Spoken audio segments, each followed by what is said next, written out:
Szoke, for sure. Jim is the radio voice of the Carolina Panthers. He's been on their broadcast team since they became a franchise. Jim, great to see you again. Thanks for joining us. That's a great place to start. We're talking about the Browns captains for the first time in Stefanski's era. There's going to be season-long captains. What are the Panthers going to do, and is Baker likely to be one of the captains named? I think he well could be. They have not announced them. They picked them apparently, but they've not announced out loud who they're going to be as far as who's going to be the captains for this team. So can't tell you yet, but probably today, if not tomorrow. But I was at the practice and the press conferences yesterday. That question was asked, and they've not yet announced it. Jim, let's get into what happened last week. Obviously, there were two things involving Baker. He done, I give him credit for most of the offseason.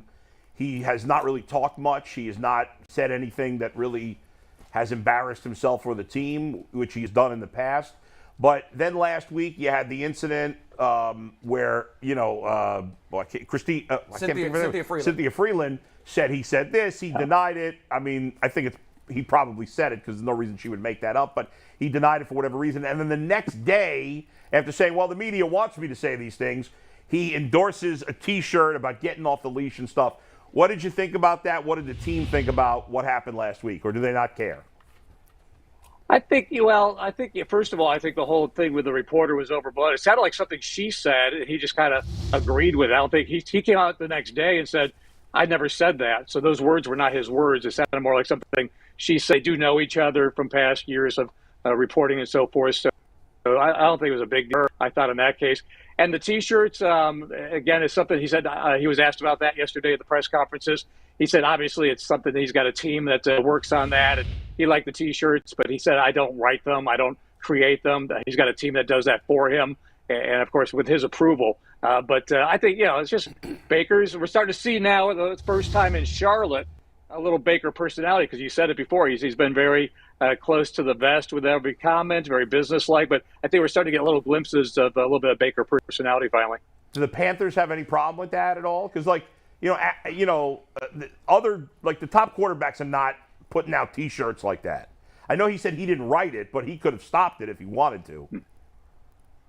I don't think it's a big deal at all. When Ron Rivera was the head coach here, he was known for coming to every Wednesday press conference with a new T-shirt that was made about some members of the team or something about the team itself. So I don't think it was anything that was so derogatory. It's just, I think it's fun. And let's be honest about it. Baker said at one point, I'm not a robot. This game does mean something to him. So it's there. I think we all know it. He's a human being, and obviously he wants to have a good game. But I think he's also been very businesslike. I think his comments have been, again, very guarded and not trying to give any bulletin board material. But I'm sure on the inside, obviously, he wants to play the game of his life as he did in college, going up against his former college teams and things like that. Jim, I think I get the feeling from the outside looking in that not only does Baker feel that way, but I think his teammates as well as the fans seem to embrace that. It's a fresh, I understand how it was here. It was kind of fresh when he's, first started and he was outspoken and he showed some fire. What is your feeling about people really embracing him, and do you get that same feeling? Yeah, I think it makes it fun. I mean, they want to be a team that wins, but you want to have some personality and be an entertaining team to watch. And, Sam Darnold didn't really play well the games he was healthy last year. That's why Baker won the competition. But also, Sam doesn't have a big personality, whereas Baker brings a little juice to the game. And let's be honest, across the landscape of opening games, Cleveland, Carolina is not going to grab the nation's attention unless there's something like this going on, which is Baker Mayfield. I actually don't think that's where the game's going to be won or lost. I think it's going to be won and lost by the Browns' running attack, the return of Christian McCaffrey. So I think on the field it's probably going to be important, but it's not going to be the most important thing that happens. I think on a rainy day, these offensive lines and these rushing attacks will probably be the dominant game storyline. Jim, you've seen every snap that Christian McCaffrey's been on the field for, and the storyline with him is it's too infrequent. When he's on the field, he's an MVP caliber talent, and I don't think anybody would dispute that. I think the issue clearly has been that he hasn't been on the field regularly enough. How does he look right now compared to the Christian McCaffrey that you've seen before? And do you feel he's going to change anything about his old game to make sure that moving forward he is on the field more? Yeah, his first couple of years, he was always on the field. In the last 2 years, he's been limited to 10 games over 2 years. So He went from being an Iron Man to a guy that has had trouble staying healthy. The good news is none of it's surgery. As he enters this season, as he enters this game, he is completely healthy. So feel safe in your fantasy league drafts to go ahead and take Christian McCaffrey. He's got nothing he's bringing into that.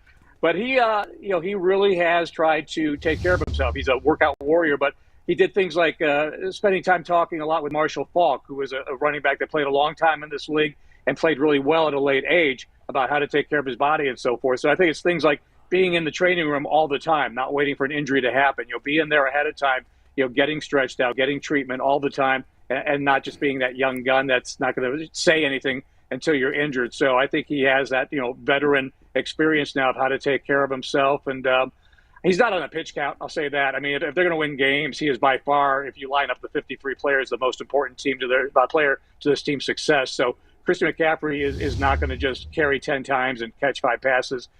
He might touch it 30 times in this game because that's how they win. Jim, kind of along those lines, how much do you think the Panthers studied what the Browns have done the last couple of years with Baker, and are there going to be any similarities to how they run the offense? Kevin Stefanski obviously ran a lot of 13 personnel last year, a lot of 3 tight end looks, very conservative. He had a lot of success with Baker early on in his career by putting him in, giving him simple reads and letting him get into a rhythm and getting into a flow before kind of opening things up.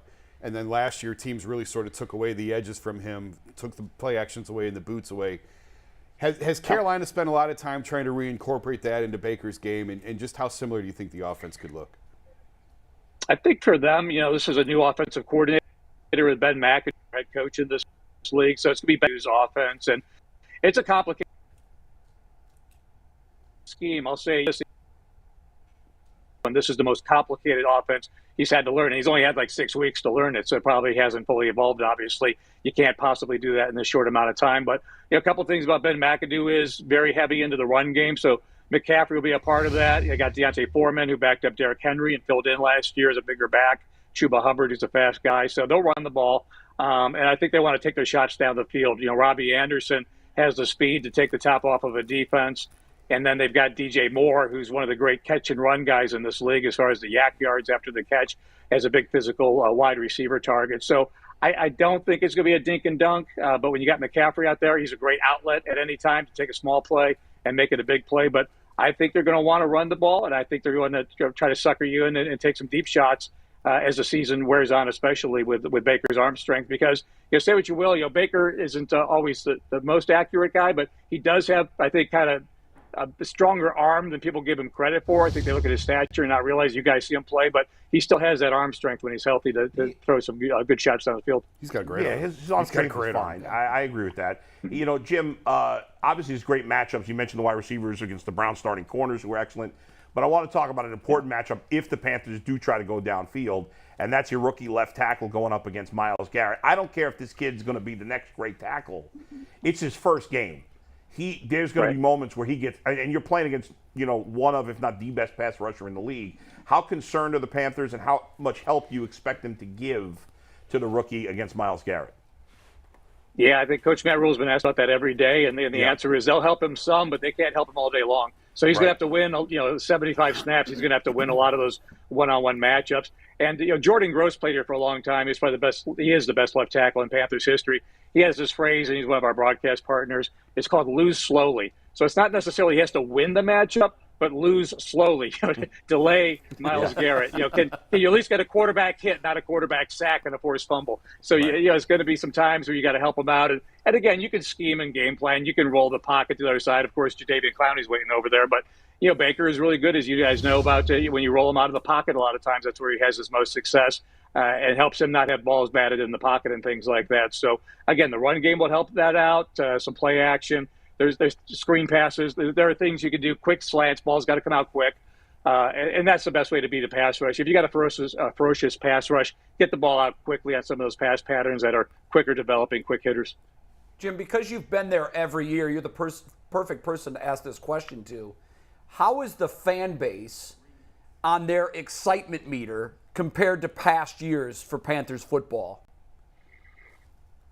It's up for a couple reasons. As you guys know, with anything, COVID 2 years ago, and then kind of working crowds back into it. The team has only won 5 games each of the last 3 years, which is 1 year carryover to Ron Rivera's last season here. So they're excited about just being better. And if you kind of go position by position group with this team, and then even looking at the coaching staff with some of the things I mentioned there, I mean, they've really upgraded at quarterback, a healthy Christian McCaffrey over an unhealthy Christian McCaffrey. The offensive line has been improved.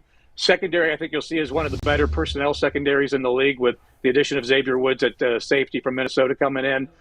Brian Burns is an all-pro defensive end. So they've added at every position group on this team and to the coaching staff. So they surely can't win 5 games again. They got to be better than that. So I think for that reason alone, the Panther fan base is excited about improvement and hopefully being a playoff contender. There's a sneaky pick for some folks out there in the media as a playoff team and not necessarily beat Tampa Bay and win the division, but get in as a wild card and have a chance to have a winning record.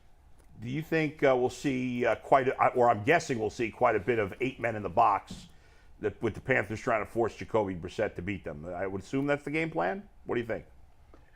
I would think there's got to be a lot of that. Keeping a look at J.C. Horn. He's our second-year cornerback. He also got hurt in week 3 last year out of South Carolina, first-round pick.